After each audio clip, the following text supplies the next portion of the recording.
Here is our first artwork for today. The title of this is the Pergamon altar.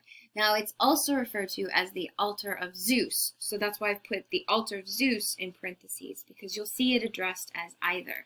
However, altar of Zeus is misleading because this was not just to Zeus.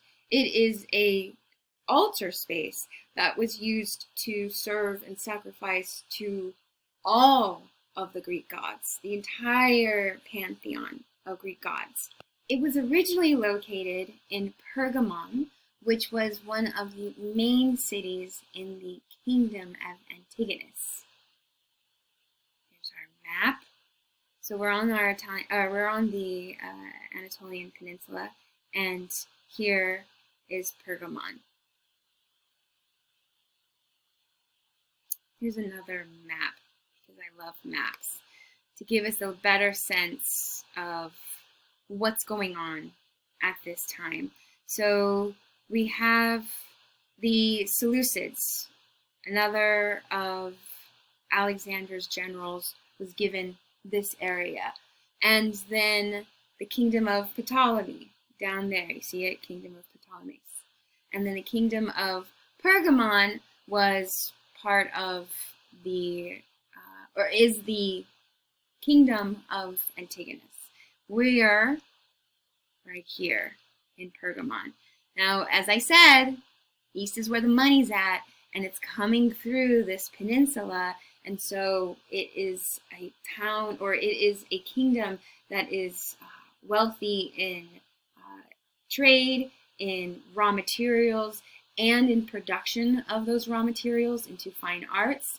It is a major importer and exporter of goods. Think of it as a go-between between Europe and Asia, and also does trade for the northern territories with the southern territories, or North Africa. So it is this kind of perfect spot for access down, up, and to the sides. Money, money, money. Here's my zoom in view. There you go. Also, because I want you to pay attention, because it's going to come up later, check out this town right here. It's another trade city, Byzantium. B-Y-Z-A-N-T-I-U-M.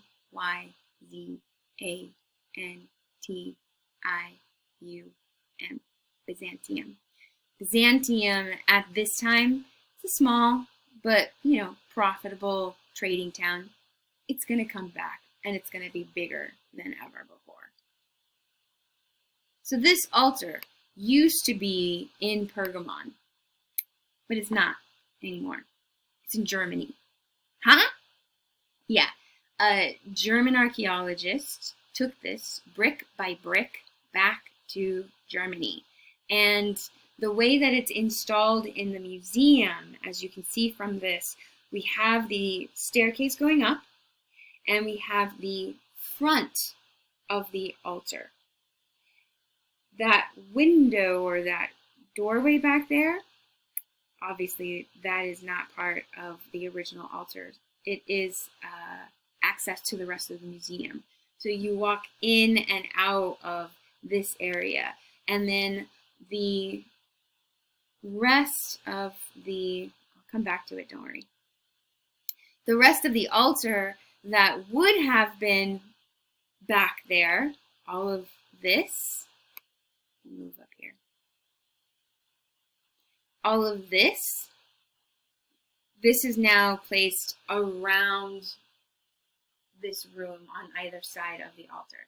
I don't know if it makes sense. I should get like a 360-degree view of this room. But imagine that we're standing at the base of the stairs, looking up. We walk up, we go out into the rest of the museum.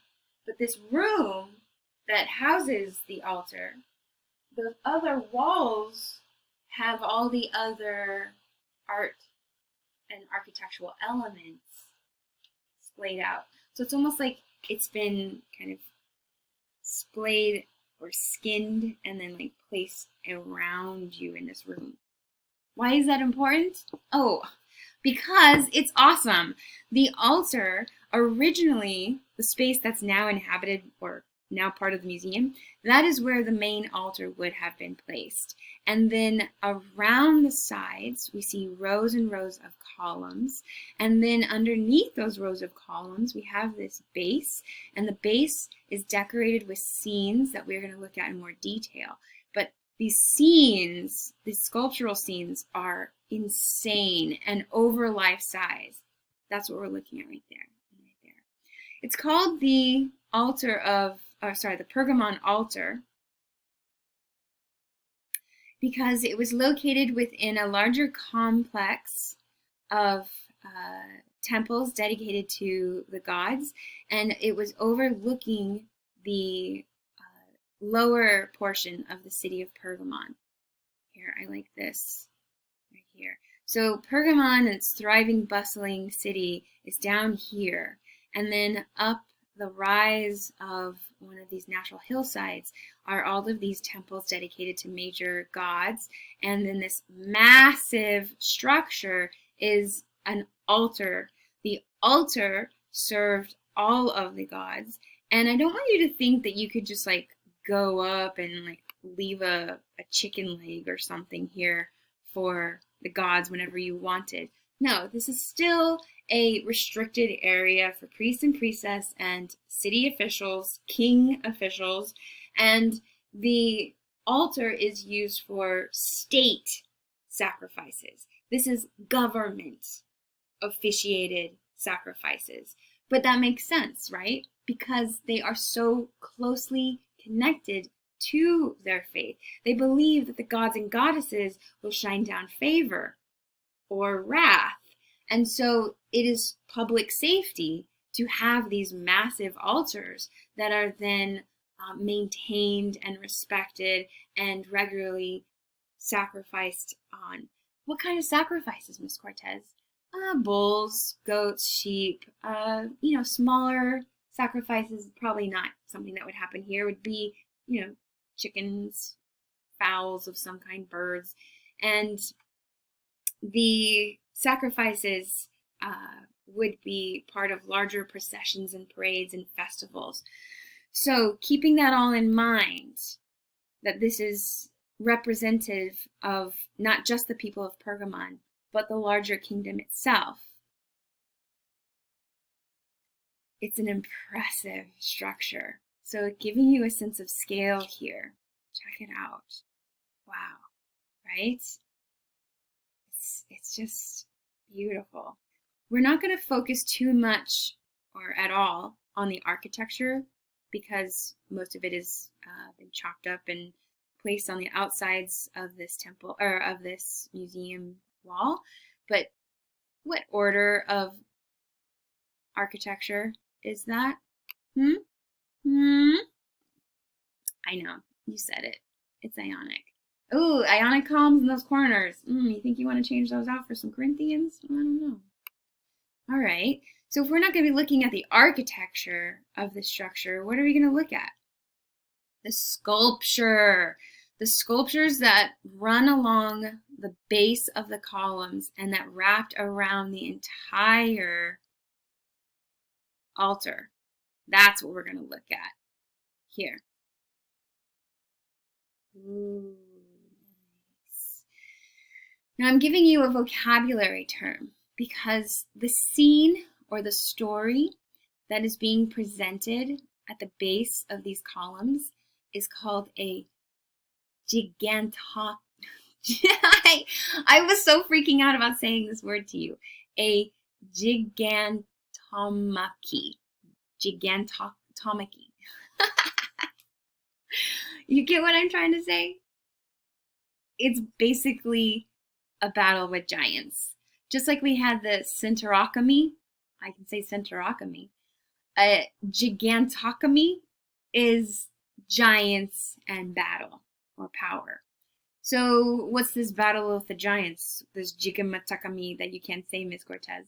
It's the story of the Greek gods fighting for control over the land against the giants. There was a race of giants who had roamed the world, and these giants were big, lumbering, violent oafs. And the gods came down and said, I think we want to be in charge of this. We'll be in charge of the people. And the giants said, come at me. So they fought. And that's what we're seeing happening across the bottom of the Pergamon altar. Now notice what I've also given you here. This is a nice heads up. The story was used in Greek and Hellenistic times as a parallel between the Greeks and their enemies. Specifically, those brutish, dumb, ignorant, lugging giants were seen as not Greek, everybody else. So read what I say here. The story is a metaphor for the shift from barbarism, which I haven't spoken that word, but barbarian is Greek for basically not Greek speaking. It's not specific to a culture or a time, but just foreigner. And for those Greeks, they were such snobs. They saw barbers or barbarians as not civilized. So the story of the giants versus the gods is seen as a parallel of not Greek against Greek. And then, spoiler alert, the giants will be defeated and the gods will take control of the earth. Okay. So then we're supposed to see that as obviously the Greeks are going to take control over everybody else because we're superior. Okay. So we have a state-funded and state-maintained altarpiece that proclaims the superiority of their Greek culture against any foreigners. I mean, sure, okay, you can think that. But they are thinking this because, or not, but they are thinking this. This is a hot topic for them at this time. Why is this a hot topic? Not the goth store at the mall. Why is this a hot issue?